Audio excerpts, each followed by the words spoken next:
جهت بهتر نمودن شرایط مالی و اجتماعی اویله‌های کمی‌زیاد، یتیمان و معیوبان و شخصان یکا و تنها با دستگیری مقامات اجرایی حکومت دولتی ناحیه واسع و تشکیلات جمعیتی محافظان وطن در ولایت ختلون با اویله‌های نیازمند و معیوبان کمک‌های خیریوی رسانیده شدند. در جامعات دهات به نام خدای رجبوف در دهه گلتپه با اویله مشرف عظیم و کمک رسانیده شد. موادهای غذایی عبارت از روغن ارد، پیاز و کارتوشک هستند. در این اویله در نگاهبین مادر 5 نفر فرزندان هم نابینا هستند. با اقدام جامعات دهات به نام خدای رجبوف برای این اویله امسال این منزل استقامتی از نو ساخته شده است.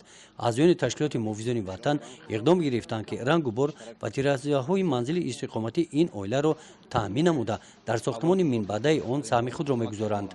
با اطمینان کامل گفتم میتونم که با هدایت‌های سرور جمهوری تاجیکستان پیشوای ملت که در این پیام امساله‌شان هم گفتند که کمک اولین درجه به طبقه‌های احتیاجمند جمهوری تاجیکستان با معیوبانی که قابلیت کاریشان محدود است دست کمک یاری دراز کنند. از نام ریاست تشکیلات جمعیتی محافظان وطن نام اعضایان تشکیلات در ناحیه واسع با اطمینان کامل گفتم میتوانم که ما کمک خود را دریغ نمی‌داریم. همچنین در این روز به 2 نفر فرزندان یتیم کل از جماعت دهات به نام خدای رجبوف کمک خیریوی رسانیده شد. سوریا شریف و محمد جان شریف یتیم کل بوده. سوریا در صنف دهم و محمد جان در صنف هشتم تحصیل می‌نمایند. محافظان وطن قرار دادند که سرپرستی این کودکان را هنگام تحصیل در مکتب و همین بعد تحصیل در مکتب عالی به عهده می‌گیرند.